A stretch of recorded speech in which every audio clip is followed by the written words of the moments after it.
Hello and welcome back to Calradia 1403, and we're here in a rather interesting battle because this is against a bunch of vassals, yes, a bunch of vassals from Valandia, and they are obviously wanting to absolutely murder us and take our Valans, yes. They do want to do that. Yeah, wow, that was really bad.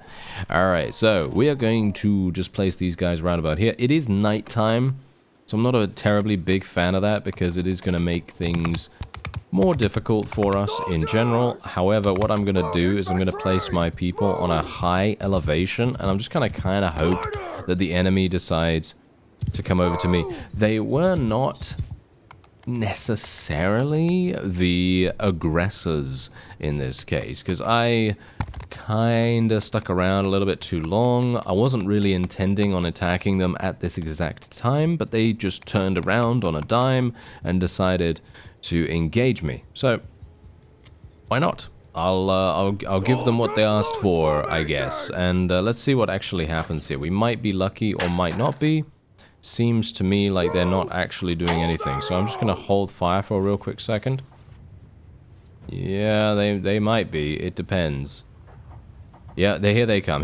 Okay, so we can now fire at will, and obviously my range are going to go absolutely crazy because of my super speed mod. Just ignore that. It's just literally because of the super speed. I'm actually kind of surprised it's still happening, to be honest. But yeah, these are the reigns. That is hilarious. That is just so funny. It's so funny how the physics go crazy sometimes. Anyway, I can now murder a whole bunch of opponents with reckless abandon.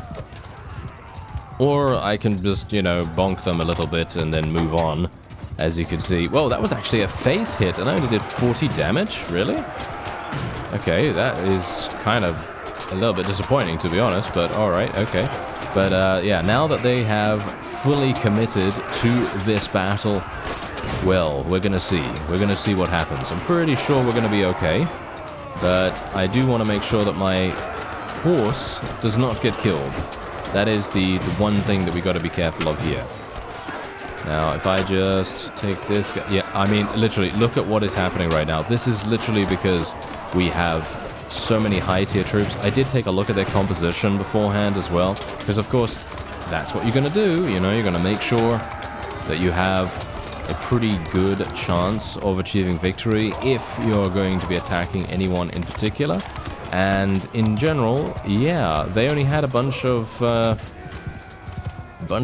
random militia footmen, things like that, and very, very few high-tier units. And so that basically made it very, very simple for us to just, well, win. And you can see here that my cavalry, in fact, have not even been told to charge, and they're still absolutely fine. They are literally just, you know, standing there doing nothing much. And, yeah... We are very, very fine. These Swadian knights are pretty strong. But yeah, I've got to say, in the previous episode, really, really pleased that I was able to ascertain that warhorses are a lot easier to find than I expected.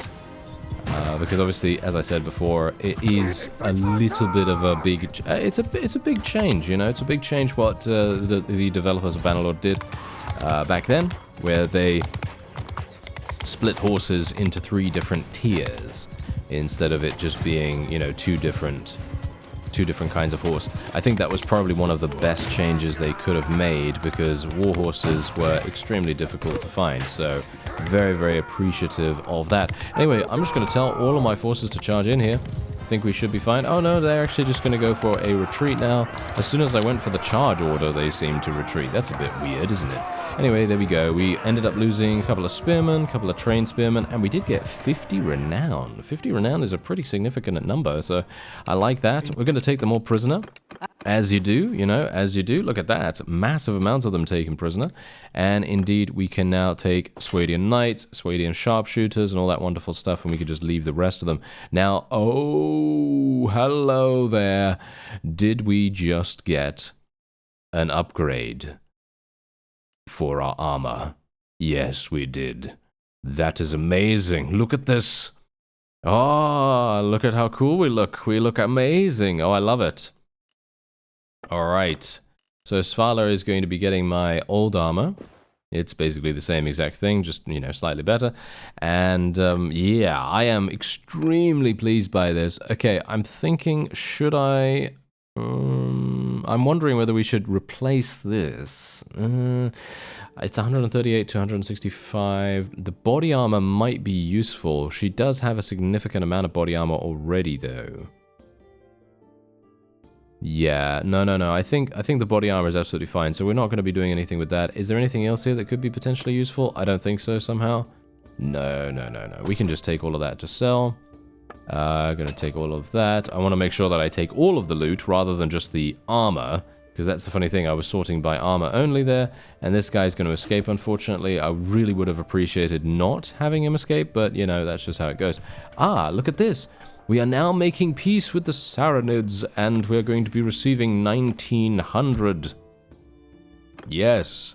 Perfect. Let's make peace with them. I will support that very, very much so. Even though I'm not a big fan of that, because Sultan Hakim and the Saranids, they only have 3,000 combat strength. So, you know, all intents and purposes, it should be really, really easy for us to do that. Anyway, as you can see, I am actually starting to build the fairgrounds level 3. It is going to take me 11 days to actually build that. I guess that's not too bad, right? That's not too bad. I mean, it's been building for a couple of days already, so there is that. And otherwise, there you go. All right, let's see. Oh, Drapand Castle actually got taken. Oh, okay, interesting. Well, we don't even need to worry anymore about the Saranids, so that's kind of nice. Let's go and let's go and sell all these guys. Not the lords, of course, but everyone else. And I'm gonna just put them in the... I guess just put them in the dungeon, right? I guess just put them in the dungeon. I mean, technically it's a good idea for me to take them to some kind of, you know, neighboring town or what have you, and actually see what I can do about making them give me some influence and some nice charm skill and stuff like that. But I'm kind of thinking, do we want to do that? Is that really worth our time? That's the question. I don't think it is. Unfortunate that they are actually managing to escape, though. That is very, very sad. And indeed, Mengus is deciding to come over here. I am just going to prepare for him right now by building a couple of ranged siege engines. Now, generally, there is obviously the, you know, quintessential strategy that, you know, you can use, where you could just build all the trebuchets, put them into the reserves, and then go for it. But because we have such a limited army right now, it is very difficult to get that to work without sustaining massive casualties, just because of RBM. You know, obviously, if you're playing without RBM, then you're not going to be sustaining that many casualties in comparison to if you were. So that, in general, is indeed the reason why I'm not awfully too supportive of this particular strategy. If you do have a significant amount of engineering skill, however, and you have a large army to back you up, aka Mr. Mengus coming over here and maybe helping us out, then we might have a good shot. And it's not going to be as difficult and as costly as if we were to do it by ourselves. Thankfully, there are... look at this. We've only got 5 days. Look at this. Only 5 days. Okay, this is going to be great. This is actually going to be really, really good. And he's going to take over pretty clearly. Yep, he is going to be taking over there. And we have over 1,000 troops now, which is really, really good. Now, I'm hopeful that he will actually do a relatively decent job of... Is he going to... Oh, dear. Yeah, he's not really going to do much, is he, with the... Yep, nope, the trebuchet literally just got absolutely destroyed, and I have a bad feeling that he's probably not going to be very good at dealing with the micromanagement aspect of the trebuchets. And it seems like we're getting a lot of rebellion as well. Have you noticed? Look at this. We've got a rebellion at Lagata, a rebellion at Charisse. This is exactly the reason why I have said multiple times, oh, the AI, oh, they very much make it very, very difficult for us to institute policies that actually do benefit us in the long run. And I'm talking about loyalty mostly here. If we had a significant amount of loyalty increasing policies, and there's just 2 of them that really make a big difference, you know, 2 of them could really help us a great deal. And we did get one of them enabled, but the other one is not. And the other one is a much better version of pretty much every other one, so it would be fantastic if we could get that up and running, you know, forgiveness of debts, of course, but yeah, that is probably not going to happen. So we are just going to have to suffer these extremely irritating rebellions, because now what's happening is the Rhodoks are having this huge issue where they're taking towns, and this is exactly the reason why I have tried to be as proactive as possible in my own management of my town, of course, because Praven, we don't want to lose that. If we were to lose Praven, that would be significantly bad. But generally, it's all about maintaining control of these places and making sure that the population is actually happy. If they were not happy, if they were rebellious, or they were, you know, losing, you know, what have you, it doesn't matter what, but if they were losing food or security or, you know, whatever, then their loyalty would very quickly plummet, and then you're going to be in a really bad situation. And wow, he's actually deciding to go in there right now. This is a bad idea, actually, sir. You literally just had the food run out, and he didn't even wait for the garrison to fully become knocked unconscious. So we now have to do this with a pretty much, what, 90% strength garrison, which I gotta say, not a big fan. Not a big fan. Oh well, never mind, never mind. Okay, let's see what happens. We do have the siege tower. Yeah, I did actually prevent them from just charging straight on in any old how, because I did build those. I did build those various things, you know, the trebuchets initially, and I think that actually prevented them from just going in straight away as soon as their, you know, as soon as their siege tower and the battering ram was up and running, because that's generally what they tend to do. There we go. We're actually getting some pretty good. We're getting some pretty cool kills with the crossbow right now, surprisingly enough. I gotta say, using the crossbow in this situation is really, really hard. You know, shooting from below the elevation of your target is actually really difficult. And I'm not sure why that is, but apparently, apparently it's very, very difficult for me. I don't know why, but yeah, there you go.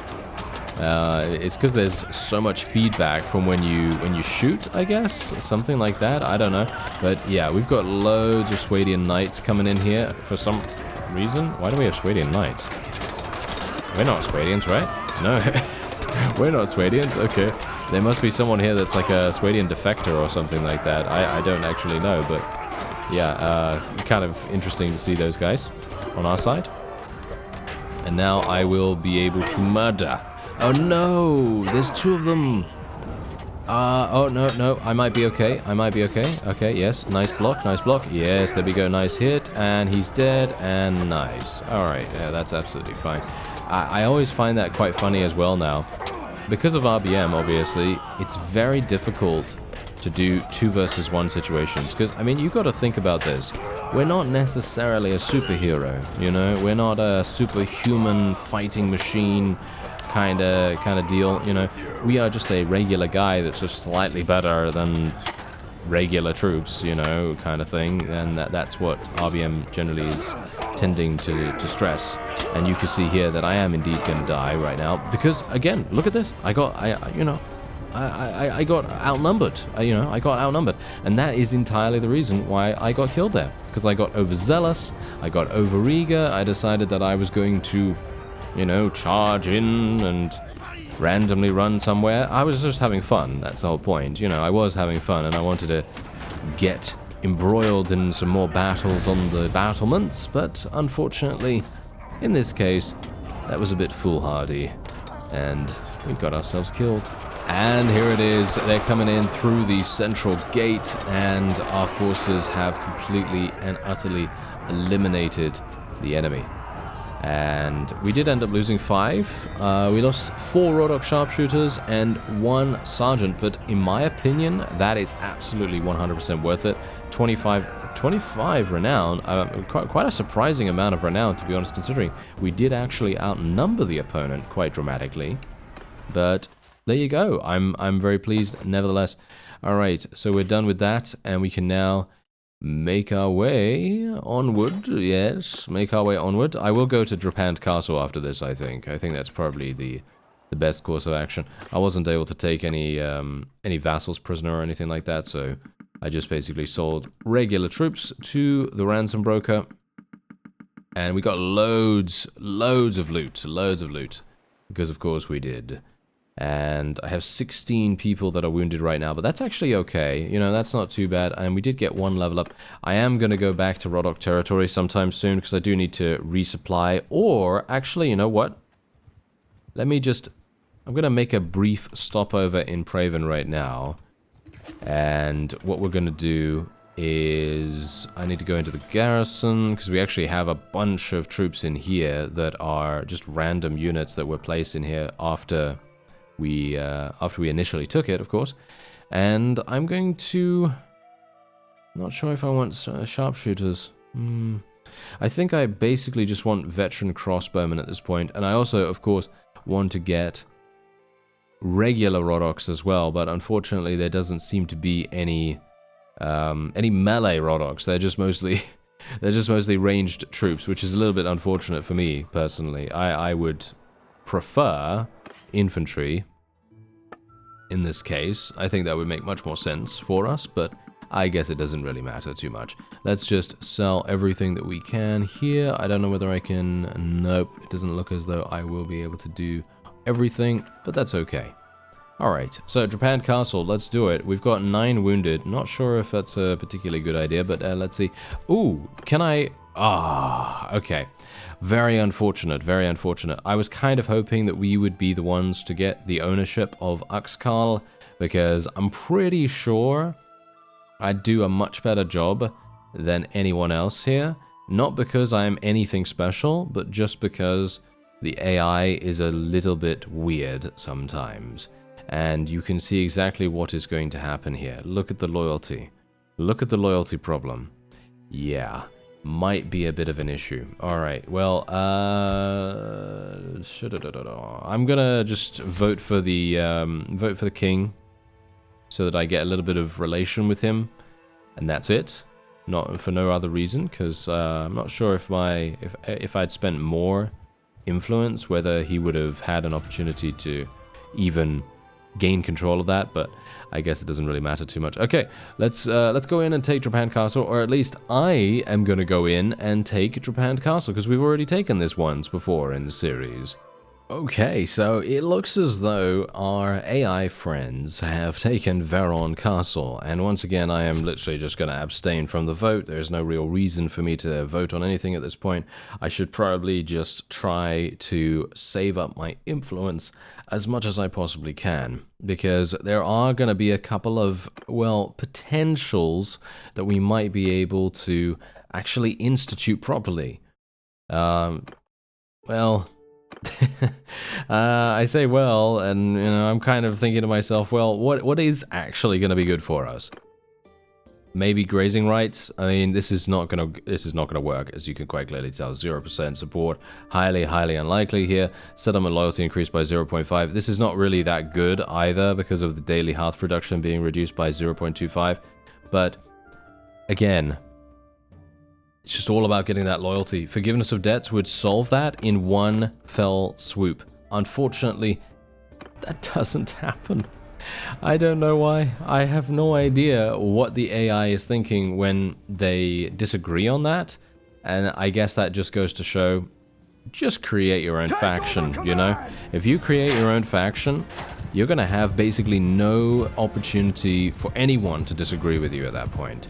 You can pretty much just, you know, push through anything you want, and you're going to have very few issues in that regard. Of course, you know, the funny thing is, that is for their own good. It's not actually a bad thing to do that, which is really quite funny, because obviously most of the time, if there is just one person making all of the decisions, that's basically a dictatorship, and generally that is not really the way it's, you know, supposed to be, because they're going to be doing stuff that's going to get them the most of anything. So most monetary value, most land, most, well, pretty much anything, right? Resources and so on and so forth. Whereas, you know, when you do other stuff and you try to do things that is for the good of the kingdom, then obviously it's a little bit different. I'm going to just jump off here because I don't want to get clobbered. There we go. And we are just going to make our way over here and just... Wow, okay, that guy just ran into me randomly. I'm not entirely sure why he did that, but alright, alright. Okay, let's see if I can maybe do something here. And I'm talking about, use my overhead to do some damage. Yes, there we go. It seems actually to be working quite nicely here. I just have to do a little bit of blocking and dodging and things like that, a little bit. Wow, that guy had no idea what was happening, apparently. This fellow has no idea what's happening either, because he's just getting absolutely murdered by me for some reason. A Swadian knight. Oh, dear. Well, that might be a bit of a problem. Yeah, he's gonna... Oh, never mind. His shield is gone. Okay, that might be pretty... Oh, okay, never mind. He just ran away. It's interesting. I'm not sure why he did that, but okay. This is very... Oh, what? What are these guys doing? Guys, you can charge, you know? You can actually charge forward, and you'll probably be pretty fine, you know? We do outnumber the enemy quite sick. That was friendly fire. Yes. I got killed by someone's catapult or a trebuchet or whatever it was. Oh dear. Yeah, I got killed by... Where is it? Where is the thing that fired at me? I can't actually see that. I think it's back here somewhere. Oh, I have no idea, but yeah, anyway, the point is, we died from friendly fire, which is very sad, because I actually felt like I was going to survive for quite some time there. But, yeah. That's just my luck, isn't it? That is literally just my luck. The one time where I don't actually get murdered by, you know, because of my own stupidity, I get murdered because of my AI's stupidity. Well, not really stupidity, because they were actually trying to do a good thing there, and their intention was good. But as they say, the road to...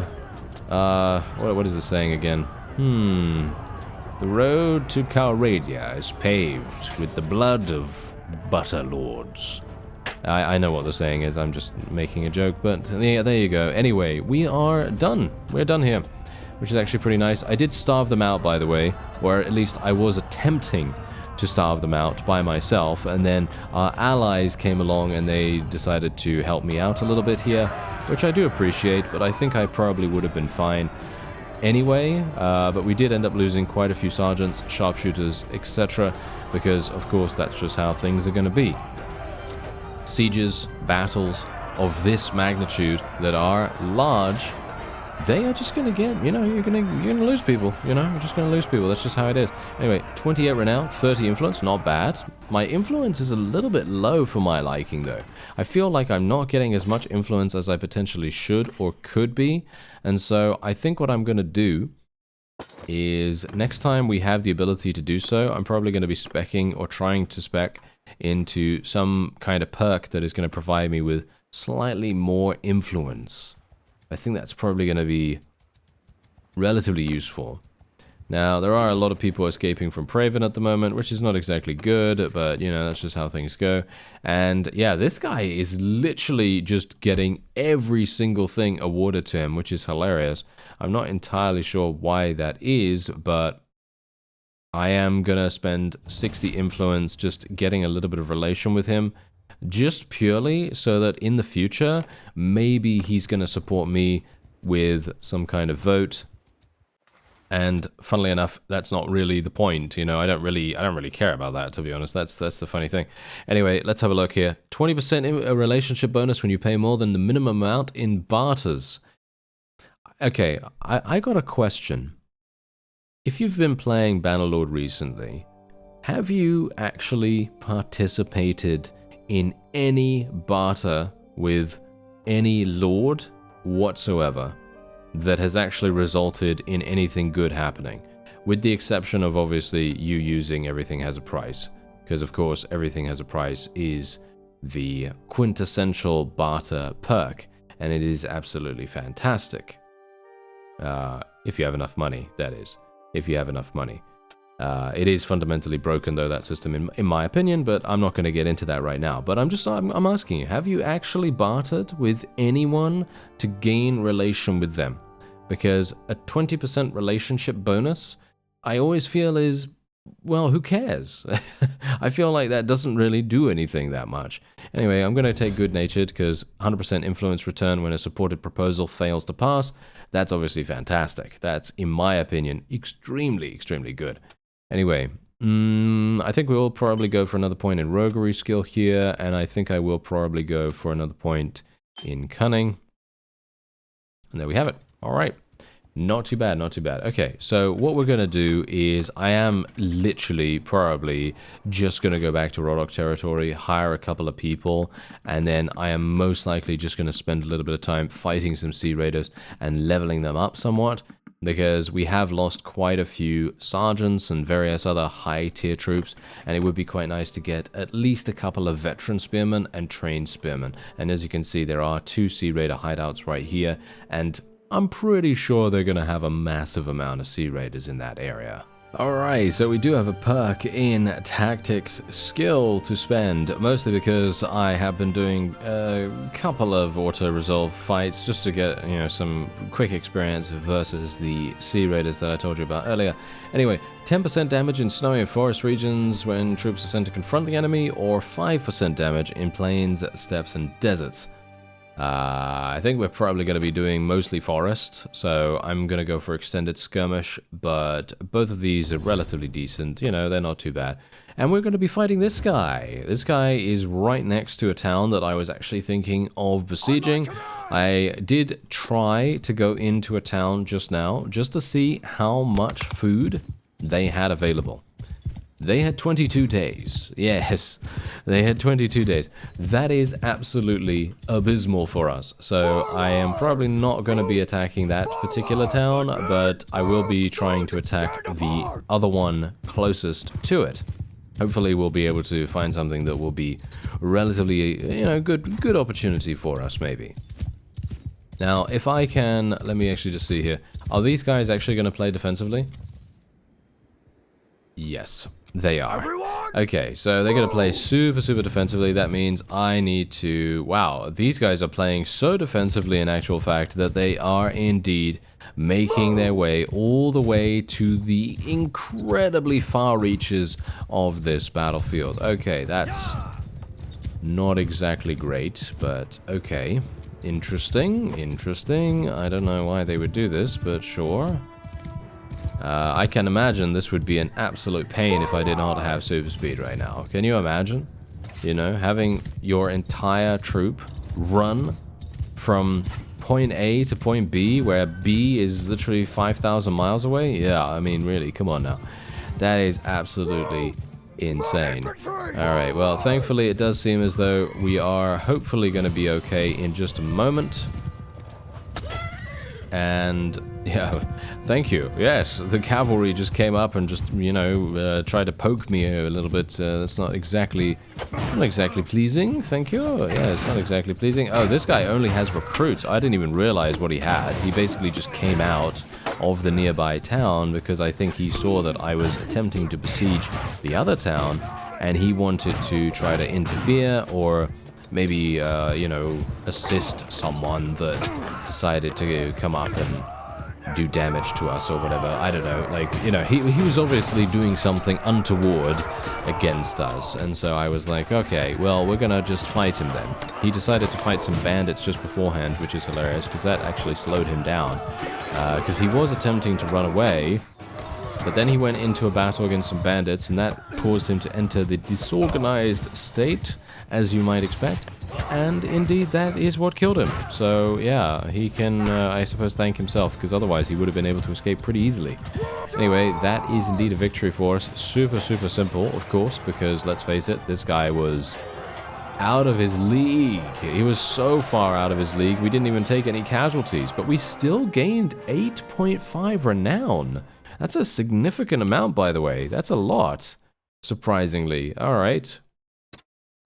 Alright, well, let's just take only high-tier troops. I'm not going to run around with too many prisoners right now, just because I have a feeling we might have to run away. Anyway, there's Terrae Castle. We could potentially take that, or we can move on to the town that I was actually wanting to check, and that is indeed Osterken. So I'm going to go over here and see what's actually happening. 550. That's not exactly good. They only have 100 food. 7 days worth of food. Okay, that's actually pretty good, and their garrison is quite significant. So if I were to starve them out, they would immediately lose 200 troops. I think this seems like a pretty good idea. We just hit 150 in scouting as well. Let's take a look. What do we want? Okay, I think we'll probably just go for the party size limit, to be honest. I think the party size limit is probably going to be the greatest benefit we're going to see here. Ah, hello. Okay, yeah, we might have a bit of a problem here. Recruits. Recruits. Okay, yeah, we don't have anything to worry about. Those are literally vassals running around with basically militia and recruits, only making up their composition. And if they had, even if they had 10 or 20 Swadian knights, I might be a little bit worried, but in this case, not so much. Ingalther is over there as well. He might have something. Yeah, he has a couple. Yeah, okay. This guy could potentially be a bit of a threat. And if he gets a bunch of other people to help him out, I can imagine that this might be a bit dicey. So let's see if he actually decides to do something to us here. The life is draining from their garrison as we speak, and I will be immediately going in to assault the town in just a second once the last remaining bits of the garrison have been knocked out. Now, of course, I would recommend probably going for a couple of siege towers, battering rams, and so on and so forth, but I'm actually not going to do that because I think that provides a much greater target for the enemy's catapults and various other things like that, and I feel like that's just annoying. I think that's just annoying. I think that makes it much, much easier for the opponent to do things to us, and so I'm basically just going to try to avoid that from happening by not building them in the first place. But we are inherently going to have a much harder time because of that as well, so, you know, generally it is a good idea to get the battering ram at least. I think the main purpose of the siege tower is to act as a bit of a distraction so that the, shall we say, enemy catapults, enemy siege, whatever, can target the siege tower and ignore the battering ram. At least that seems to be the case. At least that's what I've seen in the past. Always seems to be that the siege tower is the thing that mostly gets destroyed, and the battering ram is left completely alone. So that is indeed a bit of a thing to think about in the future. For some reason I'm getting this guy blocking my view here, but that's okay. There we go. We're getting a bunch of headshots, actually, surprisingly enough. I'm kind of a bit weirded out by that, because I usually don't really make those with the crossbow for some reason. I don't know why, but yeah, there you go. And we're going to headshot that guy. There we go. Oh, I had no idea that was going to happen. I thought to myself, oh yeah, I'm just going to randomly say this and maybe I'm going to hit someone. But there you go. It did actually work. Amazing, amazing, amazing. Okay, can we hit this guy? Highly unlikely. Nope. Okay, wow. Yeah, there's a lot of things going on. There's a lot of things going on here. Are we actually going to be able to achieve victory here? I have a good feeling about this, but I'm also one of those people that just thinks the worst whenever we do anything by ourselves, and I'm a bit worried about it. But can I actually hit anything from here? Ah, no, it seems like... Wait a minute. Why am I only getting handle hits here? Am I not allowed to hit over the handle of the, or should we say, the railing? Am I not allowed to hit over the railing? I assume not. Oh well, never mind. I do think we are... yeah, we're losing a couple of high-tier troops, but that is, again, to be expected. There isn't much that I can do about that. We are here by ourselves. I can only hope...